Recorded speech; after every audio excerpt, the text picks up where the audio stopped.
नमस्कार दोस्तों, स्वागत है हमारे YouTube channel village business idea में। आज हमारी विजिट है एक डक फार्मिंग की, जो कि आपको नीरपुर गांव, साहेबगंज ब्लॉक और मुजफ्फरपुर ज़िला में स्थित है। इसका जो ऑनर है उनका नाम टिंकू तिवारी है।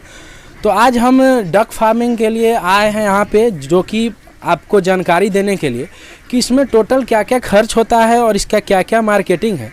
जैसा कि हमने इनका एक पहले भी वीडियो बनाया था, तो उसमें बहुत सारे लोगों ने कमेंट किया था, उसमें आवाज़ भी थोड़ा कम आया था और बहुत लोगों का कहना ये था कि भाई 8 रुपये 10 रुपये अंडा नहीं बिकता है बतख का, मार्केटिंग में प्रॉब्लम होता है। तो आज मैं इसी सब के चीज़ में रिलेटेड मैं आज इस वीडियो में आप लोगों को बताने वाला हूँ। तो बने रहिए हमारे साथ इस वीडियो के अंत तक। अगर आप हमारे चैनल पे पहली बार आए हैं तो चैनल को सब्सक्राइब कर ले, और अगर सब्सक्राइब नहीं करते हैं तो एक लाइक ज़रूर दीजिए और कमेंट करना ना भूलें। तो सबसे पहले मैं बात करता हूं कि जो ये टिंकू तिवारी हैं, इनके बारे में मैं कुछ आपको बता देता हूं। ये जो है, इनका उम्र तकरीबन 22 साल है और ये अभी नवयुवक हैं और इस बतख पालन में ये इंटर हुए हैं और काफ़ी अच्छा ये मुनाफा भी कमा रहे हैं, तकरीबन 2 साल से। तो हम इस डक फार्मिंग का, बहुत सारे फार्मर बहुत तरीके का फार्मिंग कर रहे हैं, डक फार्मिंग है या फिर बायोफ्लॉक है, तो हर चीज़ का सच्चाई क्या है, तो हम इस चीज़ के बारे में आज डक फार्मिंग के बारे में, इसकी जो इनकम है, इनकम ऑफ सोर्स है क्या है, वो सारा चीज़ जानकारी हम लेते हैं। तो स्वागत है हमारे यूट्यूब चैनल पे टिंकू जी, आइए। सबसे पहले आपसे मैं आग्रह करूंगा कि आप अपना एड्रेस और कॉन्टैक्ट नंबर प्लीज़ हमारे दर्शकों को बताएंगे। मेरा नाम टिंकू तिवारी हुआ और घर नीरपुर, थाना साहेबगंज, जिला मुजफ्फरपुर, बिहार में पड़ता है। एक बार आप अपना कॉन्टैक्ट नंबर बता दीजिए। मेरा कॉन्टैक्ट नंबर है 7254830664। एक और मेरा मोबाइल नंबर है 6206466431। जी, तो ये आप अपना एड्रेस बता दिए, कॉन्टैक्ट। हम सबसे पहला बात इसमें जानने की कोशिश करेंगे, ये जो आपका शेड हम देख रहे हैं, ये कितने बाई कितने का शेड आपका बना हुआ है? ये मेरा शेड जो है 55 फीट इसका लंबाई है। जी। और 10 फीट चौड़ाई होगा। 55 फीट लंबाई और 10 फीट इसका चौड़ाई है। तो इसकी कुल लागत हमें आप बताएंगे कि ये कितने लागत में आई है? कुल लागत तो ज़्यादा नहीं है, 30,000 में बन गया। 30,000 में आपका ये शेड बन गया है। और इसमें अगर तकरीबन आप माने तो कितना इसमें आप बतख डाल सकते हैं? इसमें आप आराम से 15 से 1,000 तक आराम से आ जाएगा। 1,000 से 1,500 चूजा आप इसमें डाल सकते हैं बड़ा होने के बाद तक। जी। ऐसे तो छोटा रहेगा तो कम स्पेस में आ जाएगा। ऐसे जेन्यून में आपसे मैं एक बात पूछना चाहूँगा कि इसमें लैंड जो है, ज़मीन इसमें कितना चाहिए? मान लीजिए जैसे किसी फार्मर के पास काफ़ी ज़्यादा ज़मीन है और किसी के पास कम है, तो इसमें हम सबसे बड़ी चीज़ पूछना चाहें, इसमें कम से कम, मतलब जो कम से कम हो, कितना ज़मीन का ज़रूरत है? कम से कम 2 कट्ठा तो होना ही चाहिए। 2 कट्ठा में कितना आप बतख रख सकते हैं? 1 कट्ठा का तालाब होना चाहिए। अच्छा। और बाकी थोड़ा कैंपस, और आप फॉर्म बना सकते हैं। फॉर्म बनाने के लिए होना, तो मिनिमम 2 कट्ठा होना चाहिए। 2 कट्ठा में उतना चीज़ आप डाल सकते हैं। तो तालाब खुनवाने में कितना पैसा लगता होगा? तालाब खुनवाने में ज़्यादा नहीं लगता है, मेरा 5,000 रुपया में हो जाता है। एक जेसीपी एक दिन में उतना का आपको कवर कर देता है। उसके बाद हम बात करते हैं कि जो इसका चूजा जो आता है, आपके पास जो बतख है वो कौन सी नस्ल की है? मेरे पास अभी इंडिया रनर है। इंडिया रनर है। इसमें कई प्रकार का आपको बतख आता है? इसमें अगर अंडा के लिए आप पालन करते हैं तो 2 ही है, इंडिया रनर और खाकी कैम्बल। और भी आता है क्या इसमें? और भी है, तो वो मांस के लिए पाला जाता है बस। तो इसका जो अंडा देने का जो पर्पस है, मतलब अंडा कितने दिन तक ये देता है? ये आपको 2 साल तक अंडा देता है, इंडिया रनर, और खाकी कैम्बल 3 साल देगा। खाकी कैम्बल 3 साल देता है?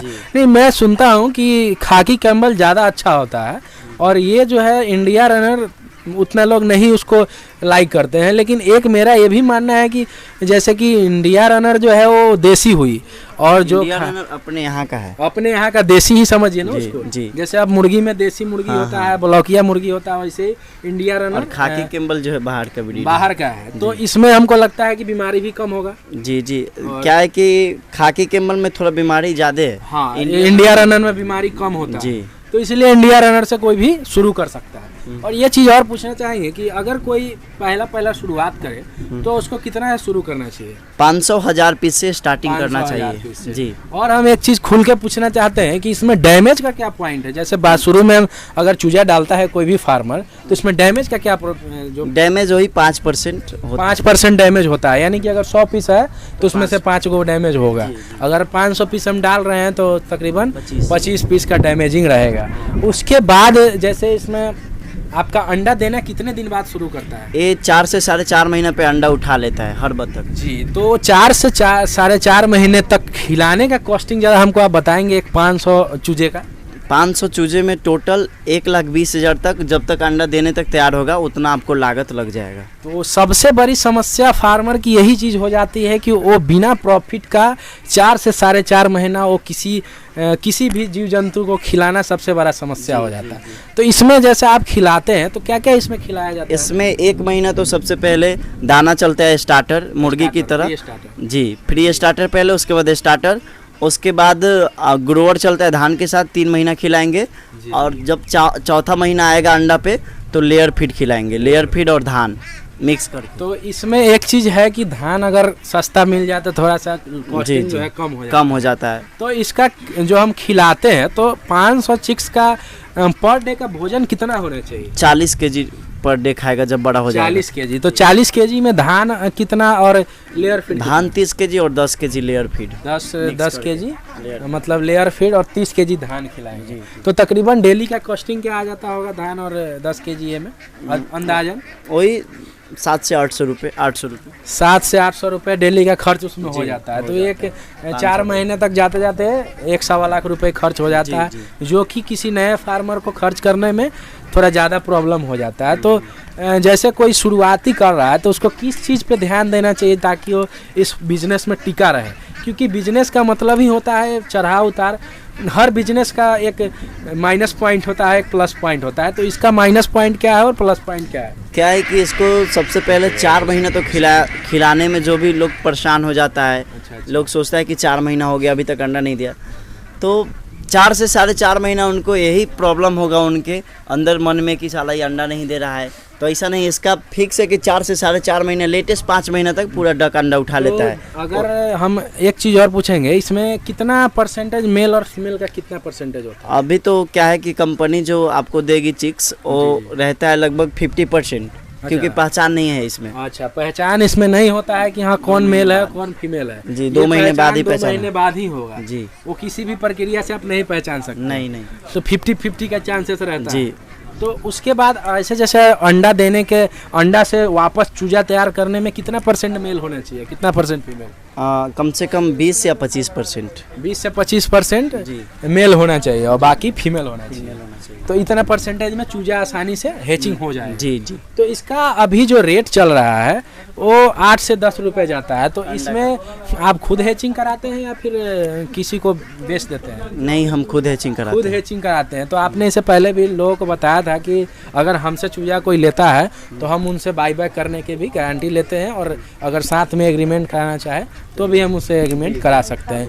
तो इसके में कितना सच्चाई है क्या इसमें लेने का? जो आप जैसे कोई होता है कमेंट करता है कि नहीं ये झूठ बात है, कोई नहीं लेगा, 8 रुपये जो अंडा का रेट है वो नहीं है, 8 रुपये 10 रुपये जो अंडा का रेट है वो नहीं है, 6 रुपये मिलता है, 5 रुपये। तो इसमें कितना क्या है कि देखिए, ये जो कच्चा बिजनेस है कभी 9 रुपये भी, अभी जैसे 10 रुपये हो गया है, तो लोग को एग्रीमेंट तो कराता नहीं है। हाँ। एग्रीमेंट के तहत भी आप काम करना चाहते हैं तो 8 रुपये हर समय हम उठाएंगे। 8 रुपये से नीचे अभी मेरा भी जब जितना वीडियो हम अपलोड किए हैं उतना में हम एक चीज़ जरूर देखे हैं कि 8 से नीचे कहीं भी नहीं हमको नज़र आया है कि डाउन में गया हो। इसमें हैचिंग में चला जाता है या फिर ठंडा में जो है यूज हो जाता है खाने में।